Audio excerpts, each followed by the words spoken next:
কলাইগাঁৱৰ সমলাবাৰীত আড়ম্বৰপূৰ্ণভাৱে উদযাপন কৰা হয় কৰম পূজা।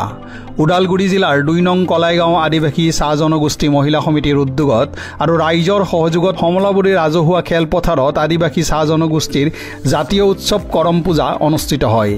কৰম পূজাৰ সৈতে সংগতি ৰাখি পৰিৱেশ নিকাকৰণ, বন্তি প্ৰজ্বলন, পতাকা উত্তোলন, স্মৃতি তৰ্পণ, গছপুলি ৰোপণ, জাৱা জাগৰণ, কৰম থান আৰু মণ্ডপ সজ্জিতকৰণ, একক ঝুমুৰ গীত প্ৰতিযোগিতা, কৰমডাল আমন্ত্ৰণী শোভাযাত্ৰা, কৰমডাল স্থাপন, লগতে মূল কৰম পূজা আৰু ইতিবৃত্ত বৰ্ণনাৰ বিশেষ কাৰ্যসূচী অনুষ্ঠিত হয়। ভাদ মাহৰ একাদশী তিথিৰ উদযাপন কৰা কৰম পূজাই সমাজৰ অপায় অমংগল দূৰ কৰি সমাজত শান্তি সম্প্ৰীতিৰ বাতাবৰণ সৃষ্টি কৰে বুলি এটি জনপ্ৰবাদ আছে। আহকচোন উপভোগ কৰোঁ কৰম পূজাৰ বিভিন্ন মাংগলিক অনুষ্ঠান। News desk report, real news. করতে পারে করম দেবতা এমন একটা শক্তিশালী বস্তু এই কারণে আমরা এই করম দেবতাকে বহুত যুগ যুগ ধরে আমরা করে থাকার কারণে আমরা এখন এই করম পূজা করতে লাগা হয়।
ইতিমধ্যে আমাৰ পূজা ভাগি শেষ হোৱাৰ পিছত এই আমাৰ আৰতি কাৰ্যসূচী চলি আছে।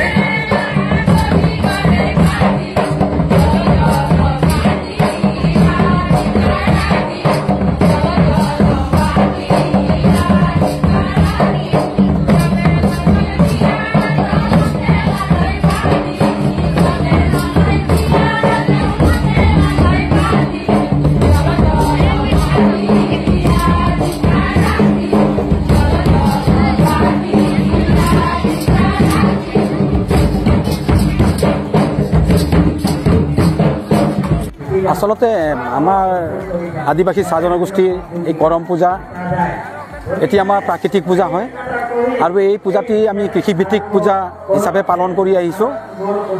অতি পূৰ্বৰ পৰাই আমাৰ এই পূজা ভাগি আমাৰ জাতিৰ এটা মানে মেৰুদণ্ড স্বৰূপ সমন্বয়ৰ হেতু হিচাপে মানে আমি ব্যৱহাৰ কৰি আহিছোঁ। আজি আমি যিমান দুখ ভাগৰৰ হ'লেও আজিৰ নিশাটো আমি সকলোৱে সমন্বয় গঢ়ি তোলাত আমাৰ এটা এইটো পৰম্পৰাগতভাৱে এটা ৰীতি নীতি হিচাপত চলি আহিছে।